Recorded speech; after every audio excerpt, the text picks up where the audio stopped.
નજીક નજીક કહી જાઓ એટલે બહાર ઉભા છે ને કહી જાઓ ઠાકરમાં કહી જાઓ ઘટી જાઓ અહીંયા બોલાવી આવો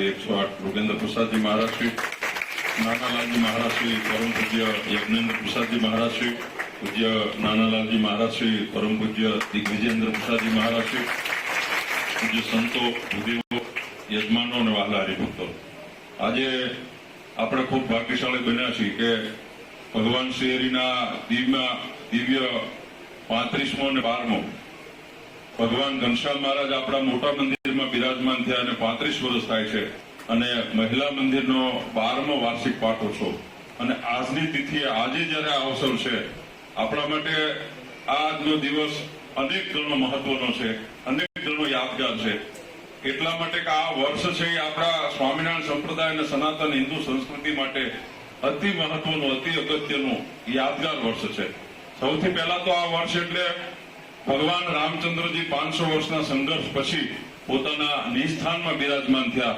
એટલા માટે આપણા માટે યાદગાર વર્ષ છે સ્વામિનારાયણ સંપ્રદાયના અનુયાયીઓ માટે ભગવાન સ્વામિનારાયણે વડતાલની અંદર શ્રી લક્ષ્મીનારાયણ દેવ હરિકૃષ્ણ મહારાજની સ્થાપના કરી એનું 200મું વર્ષ ચાલે છે અને આપણા સૌના ગુરુ પરમ પૂજ્ય વડતાલ ગાદીના વિદ્યમાન આચાર્ય અજેન્દ્ર પ્રસાદજી મહારાજશ્રીનું 75મું વર્ષ ચાલે છે અને એમના હમણાં દર્શન આશીર્વાદ લેવા છે એવા પરમ પૂજ્ય ભાવ્ય આચાર્ય લાલજી મહારાજ શ્રી નુગેન્દ્ર પ્રસાદજી મહારાજશ્રીનું આજના દિવસે 50મું વર્ષ થયું છે આજે રંગમંચ પંચમીના દિવસે આપણે એમનો પૂર્ણ જયંતિ મહોત્સવ રાજકોટ મુકામે ખૂબ ધામધૂમથી ઉજવવા જઈ રહ્યા છે પણ આપણે કહેવાય ને કે ભૂગોળના ઉપર તો ભગવાન સ્વામિનારાયણની પહેલેથી અમી દ્રષ્ટિ કૃપા અને આશીર્વાદ કાયમને માટે વર્ષા છે ભગવાન સ્વામિનારાયણ રોકાણા હોય મહારાજે જેને ગોકુળિયું ગામ કીધું હોય તમારા વડવાઓ ભગવાન સ્વામિનારાયણના ખોળામાં રમ્યા હોય મહારાજનો અંગૂઠો ધાવ્યા હોય એની જે તમે પરંપરાને જે વારસો સત્સંગનો જાળવો છે એના પરિપાક રૂપે હું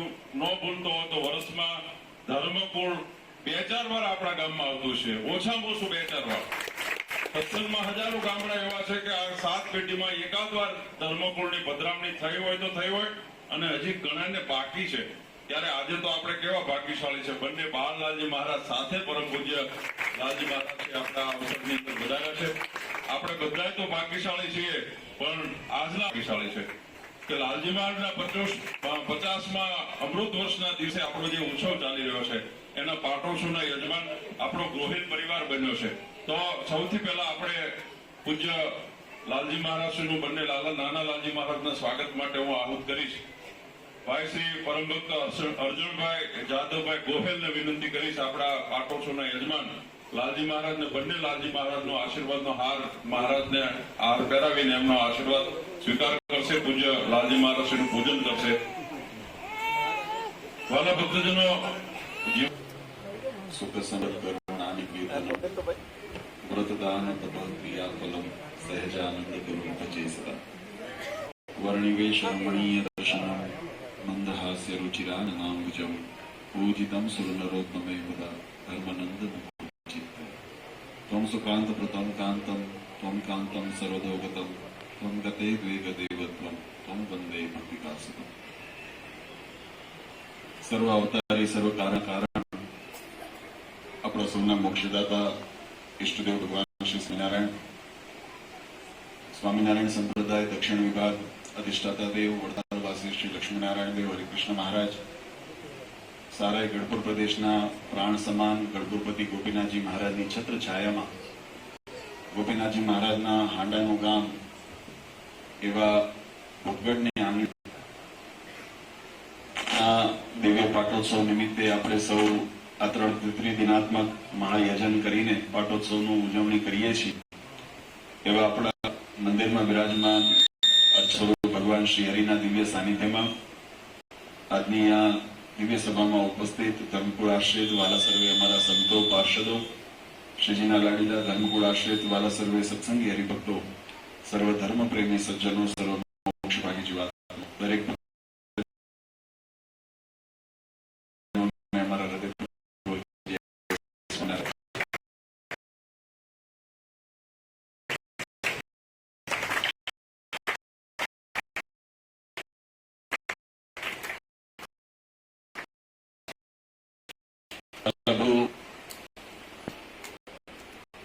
આપણે બધા ભાગીએ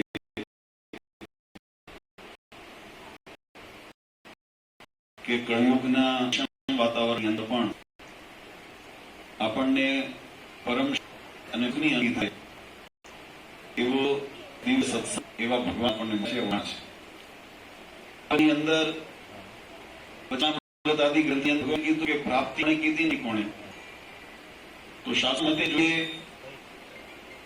જે વગેરે વિષયો છે પ્રાપ્તિ થઈ શાસ્ત્ર ઋષિઓએ આચાર્યોએ એ માત્ર અંદર બતાવી છે. ત્યારે આત્મચેતના જાગૃત થાય અને જીવાત્માને પરમાત્માની જ્યારે પ્રાપ્તિ થાય, પરમાત્માનો ભેટો થાય, ત્યારે એ જીવાત્માને વાસ્તવિક પ્રાપ્તિ એમ શાસ્ત્રોએ કીધું છે. આપણા જીવનની અંદર બાળકનો જન્મ થાય, યુવાવસ્થા, વૃદ્ધાવસ્થા અને અંતે અંતિમ જે સંસ્કાર એનો વિધિ જ્યારે કરતા હોય એને જીવન યાત્રા કહેવામાં આવે છે. પણ એ યાત્રાની અંદર કેટલીક ક્ષણો, કેટલીક એ સુવર્ણનો સૂર્ય ઉદય થયો હોય એવી કાયમ સ્મૃતિમાં રાખવા જેવી પળો છે. મહારાજે સત્સંગી જીવન ગ્રંથની અંદર જ્યારે દીક્ષા પ્રકરણનું જ્ઞાન મહારાજે લખ્યું ત્યારે મહારાજે બહુ સુંદર વાત સમજાવી છે. મહારાજે જીવાત્મા માટે પુણ્ય કાળ કયો કહેવાય, જેને શુભ ઘડી આપણે કહીએ, શુભ મુહૂર્ત કહીએ. આપણે જે પણ વ્યવહારિક કાર્ય કરતા હોઈએ, માંગલિક કાર્યો કરતા હોઈએ, એમાં આપણે મુહૂર્ત ચોઘડિયા જોવામાં આવે છે. આપણે પ્રતિષ્ઠા વિધિ કરી ત્યારે એનું શુભ મુહૂર્ત જોવામાં, સ્થિર લગ્ન જોવામાં આવ્યું. આપણા ઘરે વાસ્તુ કરવું હોય, માનસા કરવી હોય, લગ્ન પ્રસંગ હોય, વિધિ હોય, યજ્ઞોપવિત સંસ્કાર વગેરે કરવા હોય, ત્યારે બધા માટે મુહૂર્ત જોવામાં આવે, ચોઘડિયા જોવામાં આવે, એ શુભ ઘડી જોવામાં આવે. એની અંદર આપણે મંગળ કાર્યનો પ્રારંભ કરીએ છીએ. આપણી સંસ્કૃતિ ને આપણી રીતિ છે. પણ સત્સંગી જીવનની અંદર ભગવાન સ્વામિનારાયણે બહુ સુંદર વાત લખી. જો કે દીક્ષા વિધાન 5 પ્રકરણથી મહારાજે બતાવ્યું છે, એની અંદર પ્રથમ પ્રકરણ મહારાજે દીક્ષાનો વિધાન અને મહિમા બતાવ્યો છે. અને એમાં પ્રથમ જે દીક્ષાનું વિધાન બતાવ્યું એ ગૃહસ્થની દીક્ષા, એટલે જેને આપણે સામાન્ય દીક્ષા કહીએ છીએ, એનું વિધાન બતાવવામાં આવ્યું છે. પછી પાછળનામાં બ્રહ્મચારી, સંતો, અનાશ્રમી વગેરેના વિધાન કરવામાં આવ્યા છે. એ તમામના વિધિની અંદર જેને મહાદીક્ષા કહેવામાં આવે એની અંદર શાસ્ત્રની અંદર એની મર્યાદા બતાવી છે કે એ જ્યારે વિધિ સંપન્ન કરવો હોય ત્યારે કેવી રીતે એને અનુસરવો, એનો વિધિ અનુસરવો, પૂર્વ કે ઉપવાસ કરવો, જપ કરવા, સર્વતો ભદ્ર મંડળ વગેરે સ્થાપન કરીને એનું પૂજન કરાવી, દેહ શુદ્ધિ વગેરે કરીને પછી શુભ ઘડીની અંદર એકાદશી હોય, દ્વાદશીનો એવો શુભ મુહૂર્ત હોય ત્યારે એની અંદર એ દીક્ષા પ્રદાન કરવામાં આવે. પણ એના પ્રથમની અંદર જે લગભગ 46મો અધ્યાય પંચમ પ્રકરણનો, એની અંદર મહારાજે એક બહુ સુંદર સિદ્ધાંતની વાત કરી કે આ બધાનો ઉદય પ્રારંભ ક્યારથી થાય, તો કે પ્રારંભ જીવાત્માને સંકલ્પથી થાય છે. અને સંકલ્પ કયો, તો કે જીવાત્માને જ્યારે ભગવાનની પ્રાપ્તિનો સંકલ્પ મનની અંદર જ્યારે ઉત્પન્ન થાય, એટલે કે મુમુક્ષુતાનો અંકુર ઉદય થાય. મહારાજે બહુ સુંદર વાત સમજાવી. મહારાજ કે જીવાત્માને ભગવાનના શરણે જવાનું મુહૂર્ત કયું. આપણે યાત્રા કરવી હોય તોય ચોગડિયું દિશા જોઈને કરતા હોઈએ છીએ, પણ ભગવાનના શરણે જવું હોય, ભગવાનની પ્રાપ્તિને અર્થે જવું હોય તો એનું મુહૂર્ત કયું, એનું વિધાન કયું. ત્યારે સત્સંગી જીવન ગ્રંથ એમ મહારાજ કે જે ક્ષણે જીવાત્માને ભગવાનનું શરણ પ્રાપ્ત થાય અને જે ક્ષણે જીવાત્માને ગુરુની પ્રાપ્તિ થાય અને એક ક્ષણે જીવાત્માના હૃદયની અંદરથી મુમુક્ષુતાનો ભાવ પ્રગટ થાય, એ જ એના માટે શુભ મુહૂર્ત છે, એ જ એના માટે સારામાં સારું શ્રેષ્ઠ મુહૂર્ત છે. એને બીજા કોઈ મુહૂર્ત જોવાનું જરૂર નથી. જેમ મુમુક્ષુતાનો અંકુર મનની અંદર સંકલ્પ થવો, સંકલ્પથી સિદ્ધિની પ્રાપ્તિ થઈ, નહીં તો સંકલ્પ ક્રિયા અને પછી સિદ્ધિ આવે. કોઈ પણ તમે કરો તો પહેલા તમે મનની અંદર ધારો મકાન બનાવવું છે, તો મકાન બનાવીને બીજે દિવસે રિબીન નથી કપાતી. મકાન બનાવવાનો સંકલ્પ થયો, પછી જેમ તાવડી તેરવાના માગે એવું કહેવાય ગુજરાતીમાં, એમ બધું ભેગું કરવું પડે. સિમેન્ટ, રેતી, તાર, જે લોડો વગેરે બધું ભેગું કરવું પડે, આર્થિક બધી વ્યવસ્થા કરવી પડે. એની પાછળ પુરુષાર્થ કરવો, 2-4 મહિના મહેનત કરો, ત્યારે મકાન તૈયાર થાય, પછી વાસ્તુ લઈએ, પછી અંદર જઈએ, પછી સુખ આવે. પણ ભગવાનની પ્રાપ્તિનો સંકલ્પ એ સુખની શરૂઆત છે. મહારાજ કે જે દિવસે સંકલ્પ થયો, જે દિવસે ભગવાનની શરણાગતિની પ્રાપ્તિ થઈ, તે દિવસે સદગુરુની પ્રાપ્તિ થાય. અને એની પાસે આપણે કાળ, માયા, પાપ, કર્મ, હમણાં કોઠારી સ્વામીએ વાત કરીને નવા સત્સંગીઓ, આ સત્સંગની નવી પેઢી માટે, એક આપણા વારસાને જાળવવા માટે એ સત્સંગીઓ તૈયાર થાય છે. આ પૂર્વનું કર્મ લેવા છે. આપણે તો અહીંયા સંપ્રદાયનું વિધાન મહારાજે બતાવ્યું છે, એ વિધાનને અનુસરીને એમને સત્સંગમાં શરણે લઈએ છીએ. પણ એ પૂર્વનું કંઈક સદ પ્રારબ્ધ લઈને આવ્યા છે કે જેથી કરીને સત્સંગીના ઘરમાં જન્મ મળ્યો. જેમ એમ મુહૂર્ત દેવાની વાત આવે ત્યારે એમ કીધું, જે ઘડીએ ભગવાનની પ્રાપ્તિનો સંકલ્પ થાય ને એ જીવનનું શુભ મુહૂર્ત છે. અને એટલા માટે વાલા ભક્તો, આપણે બધા બળભાગી છીએ કે આપણને એવા સત્સંગની અંદર જન્મ મળ્યો, એવા સંપ્રદાયની અંદર આપણને આશ્રય મળ્યો છે, એવા ધીંગોધણી ગોપીનાથજી મહારાજના આપણે શરણમાં બેઠા છીએ, એવા આપણા મંદિરની અંદર બિરાજમાન પરબ્રહ્મ પુરુષોત્તમ ભગવાન શ્રી હરિના શરણમાં બેઠા છીએ કે જેના દર્શન માત્રથી, જેના સ્મરણ માત્રથી, સ્મરણમ મંગલમ યસ્ય મંગલમ ગુણ કીર્તનમ, જેના ગુણ કીર્તન ગાવાથી, ભક્તિ કરવાથી જીવાત્માનું સર્વ મંગલ થાય, એવા પરમાત્માની આપણને પ્રાપ્તિ થઈ છે ને આપણા મોટામાં મોટા સદભાગ્ય છે. અને જેમ મેં વાત કરીને કે મુહૂર્ત, ભગવાનને શરણાગતિનું મુહૂર્ત, સંકલ્પ એ જ મુહૂર્ત ગણાય સદગુરુની પ્રાપ્તિ. એમ આપણા ગોકુળિયા ગામ એવા ભૂગણ માટે પણ એક આ સંપ્રદાયની અંદર અજોડ એવો દાખલો, આખા સંપ્રદાયની અંદર મહારાજે બધાને કીધું કે તમારે કંઈ પણ કાર્ય આદરવું હોય તો બ્રાહ્મણોને બોલાવીને એના પંચાંગ ચોગડિયા જોડાવી તમે કાર્ય આદરજો. પણ ભૂગણને માટે મહારાજે અપવાદ કર્યો. મહારાજ કે સ્વામિનારાયણ સ્વામિનારાયણ સ્વામિનારાયણ નામ બોલી અને કાર્ય પ્રારંભ કરજો, તમારા દરેક કાર્યની અંદર અમે ભળશું. આ આપણા માટે ગૌરવની વાત. કેટલો રાજીપો, કેટલો વિશ્વાસ અને કેટલી આત્મીયતા એ ભગવાને આપણા સત્સંગ ઉપર દાખવી અને એનો વારસો આપણને મળ્યો. આમ તો આપણામાંથી મહારાજના વખતમાં તો કોઈ એવા આપણે જન્મ્યા નહોતા, પણ આપણા વડીલોએ જે ભાવ પ્રગટ કર્યો. અને ગૌરવની વાત એ છે કે આજે ભૂપગઢના તમારે અહીંયા તમારે આંગણે બેઠો છો, તમારા વખાણ કરવું એટલા માટે સારું નથી, પણ જે વાસ્તવિકતા છે અમને જે જોઈ છે કે આજે 7-7 પેઢી, 8-8 પેઢીનો સત્સંગ જૂનો હોવા છતાં સામાન્ય રીતે જોયું પેઢી બદલાય ને એમ સત્સંગનો રંગ ઘટતો જાય. ઘણા એવા પરિવારો હોય છે જેના વડવાઓએ શિર સાથે ભગવાનના સત્સંગને જાળવ્યો હોય, નિયમ નિશ્ચય પક્ષની અંદર દ્રઢતા રાખી હોય, અને પછી ધીમે ધીમે અને પાછું એમાં કળિયુગનું વાતાવરણ તમે જુઓ, મોજ શોખના સાધનો એટલા બધા વિકસ્યા અને બહાર માન સન્માન ને પ્રભાવ નાખે એવા અંજાવી દે તમને. પ્રકાશની અંદર એટલું બધું લાઈટ બહાર દેખાડે જગતની અંદર કે આપણને એમ થાય કે આ સાચું હશે કે શું. ચળકે વધારે પગસરા હોય ને ખોટું સોનું એની વધારે હોય એ અને એવી જયારે અંજાવી દે એવી ચમક જયારે જગતની અંદર ને કળિયુગમાં એ વસ્તુ, કારણ કે આપણે બે બુદ્ધિથી વિચારતા હોઈએ. એક તો સસું મળે,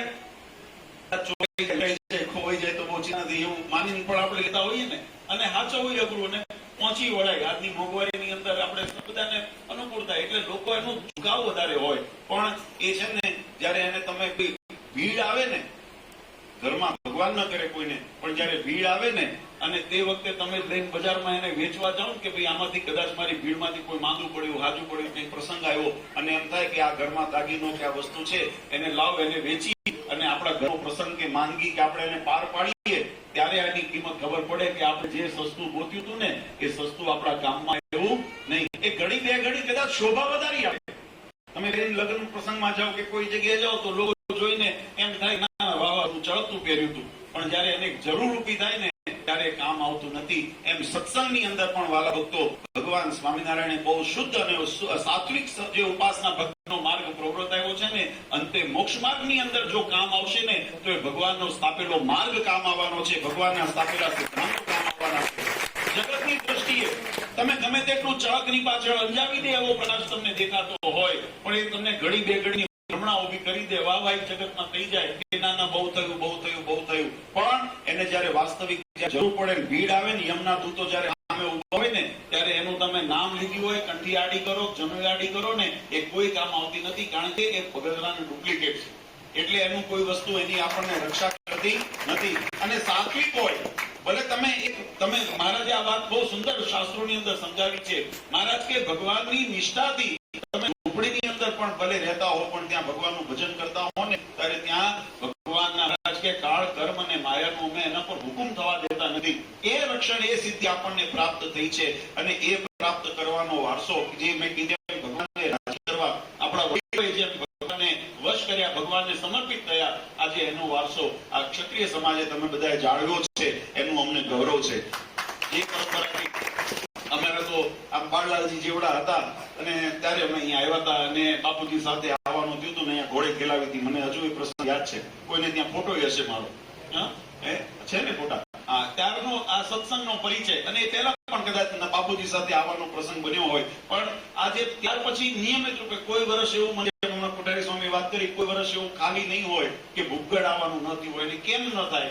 એ ખાલી કેમ ન જાય? કારણ કે તમારો અમારો નાતો એવો ભગવાને બાંધ્યો. ગુરુ શિષ્યનો નાતો છે એટલું જ નથી. મહારાજે જેમ વચનામૃતમાં કીધું ને કે સંસારની અંદર દેહના જે સગા છે, આ શરીરના જે સગા છે એની સંબંધ તો આયુષ્ય આ આવરદા સુધી, જ્યાં સુધી જીવાના શરીરની અંદર છે ને ત્યાં સુધીનો જ નાતો છે. શરીરમાંથી મહારાજ કે પૂર્વે આપણા કોણ મામા હતા, કોણ કાકા હતા, કોણ ફુવા હતા, કોણ મા હતા, કોણ બાપ હતા, આપણને કોઈને યાદ છે? પૂર્વે જન્મ લીધા હશે ને, કોઈ પ્રશ્નના યોનિમાં જન્મ લીધો હશે, કોઈ પક્ષીના યોનિમાં જન્મ લીધો હશે, એમાંય કઈ મા બાપ તો થયા હશે ને. મહારાજ કે પણ એ કોઈ યાદ નથી કારણ કે દેહના સગા છે એ માત્ર સંસારિક યાત્રા સુધી આપણા સીમિત છે. પણ જેને આત્માના સગા મહારાજે કીધા, જેને આ લોકના અને અક્ષરધામના જેને સગા કીધા અને એ સંબંધ કયો તો કે ગુરુમંત્ર દીક્ષા પ્રાપ્તિનો કંઠીનો જે સંબંધ અને તિલકાંલાનો જે સંબંધ છે એ સંબંધ એ વાસ્તવિક સંબંધ અહીંયા પણ અખંડ છે અને ભગવાનના ધામની અંદર પણ અખંડ રહેવાનો છે. આજે એ નાતો એ ભક્તોએ નિષ્ઠાપૂર્વક તમે જાળવ્યો છે. અને આમાં કેવું છે, તાળી બે હાથે હમણાં બધા વગાડી ને, એક હાથે તાળી ન વાગે, બે હાથે વાગે. એમ અમે તો કદાચ ભાવ રાખીએ કે હરિભક્તો ભગવાનની આજ્ઞા પ્રમાણે રહે, ભગવાનનું ભજન કરે, પણ તમે જો ન ધારો તો તમે એમ કહો કે ના બાપુજી અમારે આ દુનિયાના રવાડે ચડવું છે તો દુનિયા તમને કોઈ બાંધી કે નહીં, કોઈ બાંધી પાછળ તો ફરાય નહીં. પણ તમે નક્કી કર્યું કે ના અમારે દુનિયાના રવાડે નથી ચડવું, અમારે ભગવાનના આશ્રયની અંદર, ભગવાનના વાતેલા માર્ગ સિદ્ધાંતની અંદર અમારે ચાલવું છે.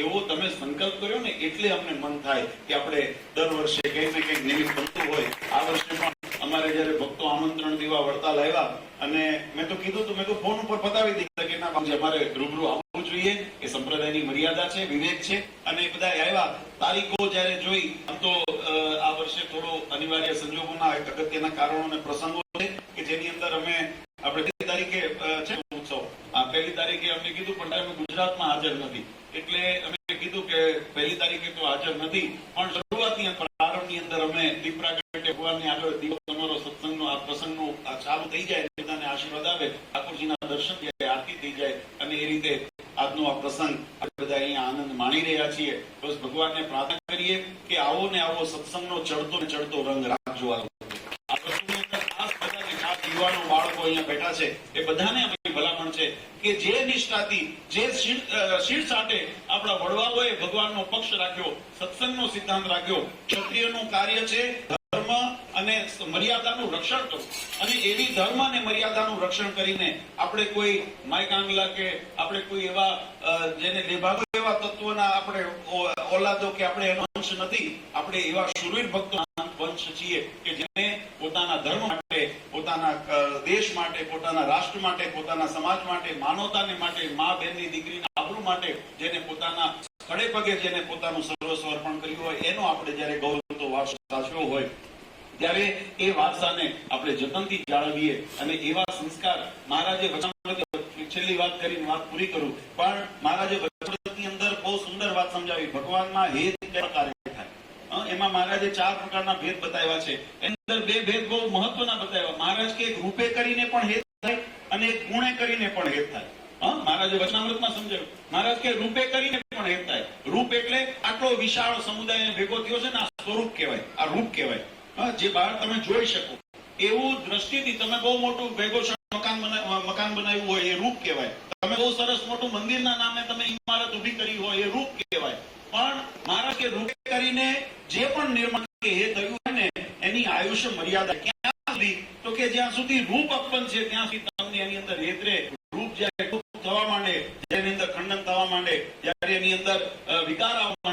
ત્યારે પછી એ હેત રહેતું નથી. મહારાજ કે જે ગુણે કરીને આ જે સત્સંગની અંદર તમે અહીંયા વિશાળ સમુદાયમાં ઉભા છો એ રૂપ થયું, પણ એ વિશાળ સમુદાયની અંદર જે નિષ્ઠા છે ને એ એનો ગુણ છે, જે એની અંદર વફાદારી છે ને એનો ગુણ છે.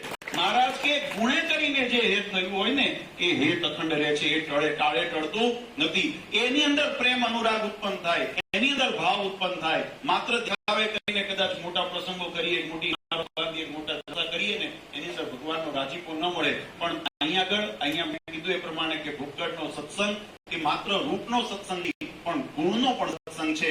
એવી ગોપીનાથજી મહારાજની વફાદારી, જ્યારે સત્સંગને જરૂર પડી હોય, સેવાની જરૂર પડી હોય, રક્ષણની જરૂર પડી હોય, ત્યારે આપણો ક્ષત્રિય સમાજ આ ગોપીનાથજી મહારાજની સેવાની અંદર તત્પરતાથી હંમેશા ઉભો હોય. એ તમારી નિષ્ઠા છે ને એ તમારો ગુણ છે, અને ગુણે કરીને હેત થયું છે ને માટે એની અંદર લાગણી આપણને વધારે સમય નથી લેવો.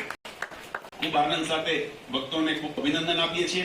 યજમાન પરિવાર અને સમસ્ત જે નાના મોટા બધા ભક્તોએ તનમન ધનથી આ પ્રસંગની અંદર સેવા કરી છે, એમને ગોપીનાથજી મહારાજ આપણા મંદિરની અંદર બિરાજમાન ભગવાન શ્રી હરિ એ ખૂબ સુખિયા કરે અને આવા ને આવા સત્સંકલ્પના દ્વારા થાય, સત્કાર્યો થતા રહે, એવી પરિવાર ઉપર ભગવાનનો ખૂબ રાજીપો રહે એવી ભગવાન શ્રી હરિના ચરણારવિંદમાં પ્રાર્થના કરીએ છીએ. અબાલ વૃદ્ધ તમામ ભૂપગઢને આજુબાજુથી બધા આવેલા બધા ભક્તોને ભગવાન ખૂબ સુખિયા રાખે અને આવીને આવી નિષ્ઠા કાયમ રહે. મહારાજ પાસે મહારાજે માંગવાનું કીધું ને તો બે વચનામૃતમાં આપણે મહારાજ કીધું, મહારાજ ભગવાન પાસે માંગશું માંગવું, ત્યારે મહારાજ એવું ન કીધું સુખ સંપત્તિ, મહારાજ પાસે તમે ધન સંપત્તિ કે પુત્ર પરિવાર એવી માંગણી ન કરશો. મહારાજને માંગણી કરો તો એવું કરજો, મહારાજ કુસંગથી મારી રક્ષા કરજો. શું માંગણી કરજો? વચનામૃતમાં મહારાજ કીધું ને કે ભગવાન પાસે માંગવું તો કેવું માંગવું? પ્રાર્થના કરવી, રોજ કરવી કે મહારાજ અમારું આ કુસંગથી અમારી રક્ષા કરજો. અને આપણે પણ ભગવાનને પ્રાર્થના કરીએ વાતાવરણ અને કુસંગના પ્રભાવથી અમારું કાયમ રક્ષણ કરજો અને અમારા તમારા ચરણની અંદર, તમારા સિદ્ધાંતની અંદર, તમારી આજ્ઞાની અંદર અમારો જે આજે નિષ્ઠાનો ભાવ છે ને એવો અખંડ રહે એવી અમારો કૃપા કરજો. અને ભગવાન તમારો સંકલ્પ પૂર્ણ કરે અને તમને બધાને એવું બળ બુદ્ધિ શક્તિ આપે એવી શુરવીરતાથી સત્સંગની અંદર આપણે કાયમ સત્સંગ પરાયણ રહીએ અને ભગવાનના રાજીપાની બનીએ એવી ભગવાન હરિકૃષ્ણ મહારાજ ગોપીનાથજી મહારાજના ચરણારવિંદમાં પ્રાર્થના કરી. અમારા ભૂદેવો પણ ખૂબ સુંદર અહીંયા યજ્ઞ અને યજન કરાવશે, પણ ખૂબ અંતરના આશીર્વાદ આપીએ છીએ. પરમ પૂજ્ય સનાતન ધર્મ ધુરંધર આચાર્ય શ્રી અજેન્દ્ર પ્રસાદજી મહારાજ, આદિવાળા પૂજ્ય માતુશ્રી અને અમારા સમસ્ત ધર્મ પરિવાર વતી અને આપ સૌએ જે તમારી શુભેચ્છા અમને જન્મદિવસની પાઠવી એ બદલ આપનો આભાર વ્યક્ત કરીને બધાને અંતરથી ખૂબ ખૂબ આશીર્વાદ આપી ભગવાન સર્વનું મંગળ કરે એ પ્રાર્થના સાથે મારી વાણીને વિરામ આપું છું. શાસ્ત્રી મેદાનમાં રસોઈ ચાલુ થઈ ગઈ છે. હવે શહેરના આયોજકોને ખબર ન હોય કે શું કેવી વ્યવસ્થા કરવી, એટલે મગબાફણા લાવ્યા ઓલા શું કહેવાય બેનસામાંથી એ મલોખા આવ્યા બધા. આ ઘનશ્યામભાઈ કે આ તો રસોઈ કેમ પૂરી થાય? મેં કીધું હું ભૂપગઢ જાઉં છું. અહીંયા આવીને વાત કરીને તે એક ખેતરના શેડે થઈ જાય અમરાબા પણ એના શેડથી એક ગાડી ભરતી હતી. હવે 5, 7, 8, 10 જણા રહી ગયા.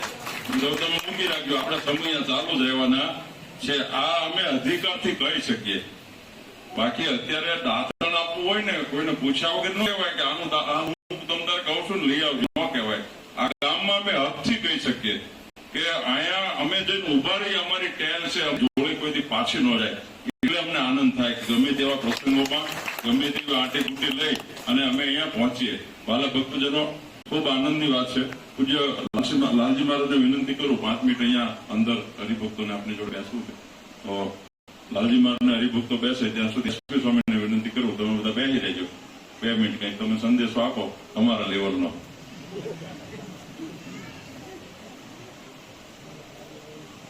અને સ્વામિનારાયણ આજની દિવ્ય સભાની અંદર બિરાજમાન વડતાલ શ્રી લક્ષ્મીનારાયણ દેવ ગાદીના ભાવિ આચાર્ય શ્રી નરેન્દ્ર પ્રસાદજી મહારાજ, બંને બાલાલજી મહારાજ, પૂજ્ય કોઠારી સ્વામી, કેપી સ્વામી, ભક્તિ સ્વામી, ઉપસ્થિત પૂજ્ય સંતો અને શ્રીજી મહારાજના લાડીલા દરેક વાલા ભૂપગઢ ગામની અંદર આપણા સૌના ભાવને સ્વીકારીને પરમ પૂજ્ય લાલજી મહારાજ આજે 50મા જન્મ દિવસે આપણા ભૂપગઢ ગામની અંદર પધાર્યા. એ જ આપણા માટે સૌથી આનંદની વાત. દુનિયામાં બધા માણસો સારા સારા સંકલ્પ બહુ કરે. તમને આ પદીમાં કેટલાય સંકલ્પ થતા હોય. દુનિયામાં બધાને સારું કરવાનું મન થતું હોય, સારા કર્મ કરવાનું મન થતું હોય, સારું કરવા માટેના બધા ઘણા વિચારો કરતા હોય, પણ એમાંથી પૂર્ણ કેટલા થાય? બહુ થોડા. અને એ પૂર્ણ થાય એની પાછળનો આધ્યાત્મિક જગત એમ કહે છે કે જેમાં ભગવાન રહે ને એ સંકલ્પ પૂર્ણ થતો હોય છે. એમ આપણે બધાનો ભાવ છે એમાં ભગવાન ભેળા હોય ત્યારે લાલજી મહારાજ આપણા ગામની અંદર પધારે. નહીંતર આખા સત્સંગની અંદર બધાને ભાવ હોય કે જન્મ દિવસે આપણે લઈ ગઈ, પણ ભૂપુગઢ ગામનો ધર્મકુળ પ્રત્યેનો જે ભાવ છે એ ભાવ સાકાર જ્યારે સ્વરૂપ ધારણ કરે ત્યારે આવો સરસ મજાનો આપણને લાભ મળે. સ્વામિનારાયણ ભગવાન જે ગામની અંદર આવી અને રાજી થયા હોય અને એમ કે લઈ સ્વામિનારાયણ નામ સદા આદરવું શુભ કામ, એ ભગવાનનો કેટલો રાજીપો કે જે ભગવાને આવીને અહીં આવીને એમ કીધું કે ભગવાનનું નામ લઈને તમારે કોઈ પણ કાર્યનો શુભારંભ કરશો એ કાર્ય પૂર્ણ થશે. એવું ભગવાન સ્વામિનારાયણનું કૃપાપાત્ર ગામ. હવે એ ગામની અંદર પરમ પૂજ્ય લાલજી મહારાજ પધાર્યા. આપણે બધા ખૂબ આનંદથી લાલજી મહારાજનું સ્વાગત કર્યું. હવે મારે બે વાત વ્યવહારની કરવી છે.